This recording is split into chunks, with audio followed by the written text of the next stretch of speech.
Un nombre. Jorge. Un apellido. Alperín. Una profesión.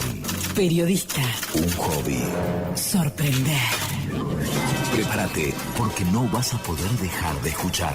Historias distintas, contadas de forma diferente. Jorge Alperín llega a Cuál es con su maleta de loco.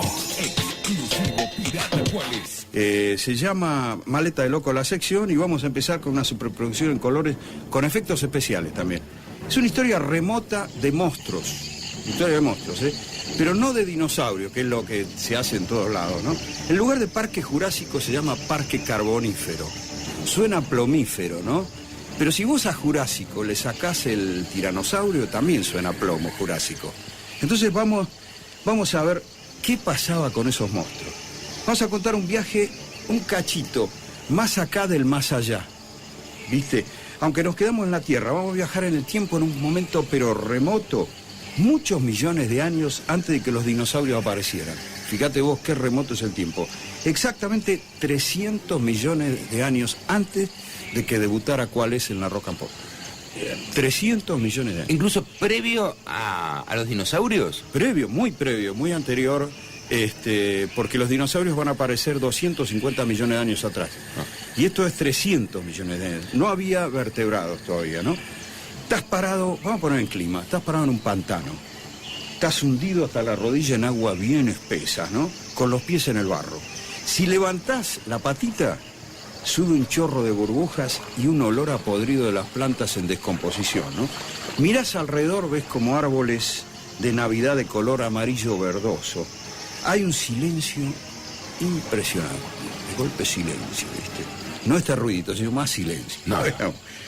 Algún ruidito lejano del agua, pero no hay ningún otro sonido. De pronto cruza veloz como una sombra algo que vuela y se oye el aleteo porque es grande. Exclusivo Pirata Cuál es. Es una libélula enorme que baja rápidamente y desaparece entre las plantas. Estás en un pantano del Carbonífero 300 millones de años atrás. Prepárate porque la libélula no es lo único extra large que te vas a encontrar. En ese mundo de calor sofocante, humedad terrible, algunos de los gigantes que vamos a describir se arrastran, se mueven lentamente o se deslizan más rápido y escabullen a gran velocidad. Hay de todo. Horadan las plantas y el piso, andan furtivos, rozan el agua en los vuelos y sobre todo revolotean el aire como si fueran las avionetas de ahora, ¿viste? Son muy grandes. Son los artrópodos gigantes, los invertebrados de la era del periodo carbonífero. Habían, por ejemplo, unos insectos que hoy viven fugazmente en las orillas del agua, que en ese momento eran tamaño baño. Habían escorpiones gigantes, arañas del tamaño de una cabeza humana. Existían también una serie de insectos no voladores y un miriápodo, una suerte de 100 pies, que si lo veías medía más de 1,5 metros, un 100 pies de 1,5 metros, parecía una especie de neumático redondeado que se movía pesadamente. 1,5 metros. 1,5 metros. Sí.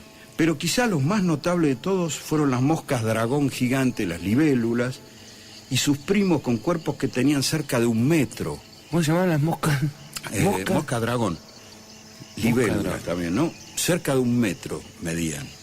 Fueron los insectos más grandes que hayan vivido sobre la Tierra. Caminar una mañana por esos pantanos recontra prehistóricos es como haber tomado ácido y andar mal, ¿viste? Alucinado. Una ácido. Pesadilla. Una mala. Mal ácido. Un mal ácido. En aquel momento faltan por lo menos 50 millones de años, vos me lo preguntabas, para que aparezcan los primeros dinosaurios, que fueron reptiles y aves. Vos ves un pollo, es un dinosaurio. Lo que pasa es que tiene plumas. Incluso hay una suposición, hay alguna teoría de que los tiranosaurios tenían plumas también. Exclusivo Pirata Cuál es. Hay una de las teorías, es decir, que las aves te llevan directo a los dinosaurios. Y faltan todavía, para eso faltan 50 millones de años. 50 millones de años para que aparezcan. Para que evolucionen de estos insectos. Que aparezcan los vertebrados, digamos, ¿no? Bueno, todavía domina en el planeta lo exuberante y lo tropical. Hubo una verdadera explosión de plantas vasculares, plantas con vasos, que millones de años más tarde van a formar el carbón, por eso se llama periodo carbonífero. Y después el petróleo, digamos, ¿no? Aparentemente los dinosaurios más antiguos, aquellos primeros que van a aparecer 50 millones de años después, llegaron a convivir con estas especies de insectos gigantes. Hubo una convivencia, por ahí se los morfaban, eso mucho no podemos decir porque no hay testigos. No quiero ni pensar cómo era la picadura de mosquito en ese momento. Por empezar, con un cachetazo no lo ibas a arreglar. Segundo, te dejaba seco, no te sacaba un miligramo de sangre. Pero no vale la pena darse manija, porque salvo Osvaldo Miranda, en aquel momento no había ejemplares de la especie humana. Era una época muy remota, digamos. Tampoco es que todos los insectos de la época eran extra large, no. Eran una minoría los grandotes. Y se sabe que los insectos gigantes, como digo, desaparecieron hace unos 250 millones de años. Entonces, si convivieron y desaparecen prácticamente en el momento que aparecen los primeros dinosaurios, uno podría sospechar que se los morfaban. ¿Por qué estaban antes? Porque no tenían predadores. No tenían predadores, es claro. una posibilidad. Bueno, los científicos sospechan que el oxígeno de la atmósfera jugó un papel fundamental para que aparecieran y después desaparecieran estos insectos grandes. ¿Por qué? Habría tenido lugar un aumento en la concentración de oxígeno hasta llegar al 35%. Para que vos tengas una idea, ahora la concentración de oxígeno es del 21%.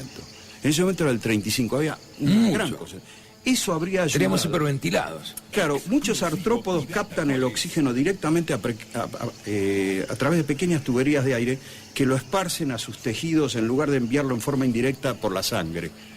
Y esto les permitió agrandarse, evolucionar a volverse grandes. Pero también podrían decir, no, estoy hinchado en realidad, no soy gordo, estoy hinchado. Claro, estoy hinchado, como yo. Pero también podrían haber influido otras razones. Por ejemplo, la ausencia de predadores, que yo decía, nadie que se los comiera. En la práctica nadie sabe, la verdad, por qué pudieron existir. Son todas teorías. Se han localizado 150 lugares en distintas partes del planeta conteniendo fósiles de esos insectos gigantes, pero las causas de que existieran todavía son misteriosas. Hay especulación. Por ejemplo, cuestionan algunos las ideas de que fueran gigantes. De todas maneras, no pincha la imaginación, ¿no?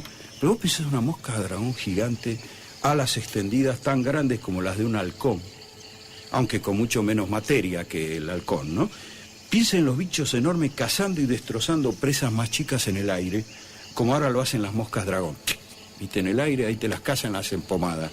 Bueno, alguien plantea que los insectos que hoy conocemos no podrían crecer demasiado. Grande de insecto que ahora, en promedio, 28 centímetros, que no es poco. Que un aguacil, un poquito más grande, un poco, hay que el doble de un aguacil, digamos. Exacto. Pero no podrían crecer más. ¿Por qué no podrían crecer más? Y ahí está el que cuestiona, ¿no?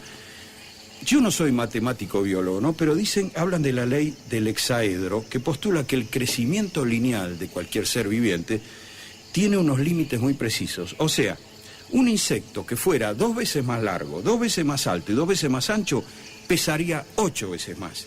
Y siendo sus patas solo 4 veces más anchas, no podría sostener el peso. No podría aguantar. Complicado, pero en vez de un monstruo aterrador, tendríamos, ¿qué cosa? Una triste mole de gelatina aplastada por su propio peso. También algunos dicen el tiranosaurio, terrible cazador. Mentira. ¿Cómo hacía para correr ese bicho?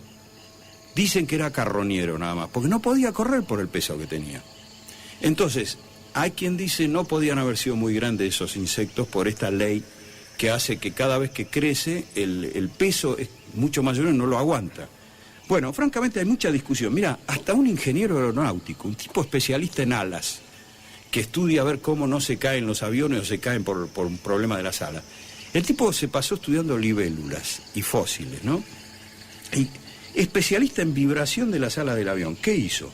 Se pasó estudiando y dice que las libélulas de hoy doblan y tuercen las alas y esto les aporta elevación y propulsión. Es bastante evidente, dice este tipo que se llama Beckemeyer, que es para una película también así de Parque Jurásico. Claro. Beckemeyer dice que es evidente que esas libélulas gigantes volaban. El tipo sostiene, no señor, porque la ley del hexaedro no, volaban. Yo no sé si volaban o no. Ponele que no volaban. Pero si vos ves venir un 100 pies de 1,5 metros, no es como cruzarse con un carrito de cartonero. Te digo la verdad, Mario, si existiera el túnel del tiempo, yo no querría estar en ese momento. Jorge Elverín con nosotros. ¿Cuál es?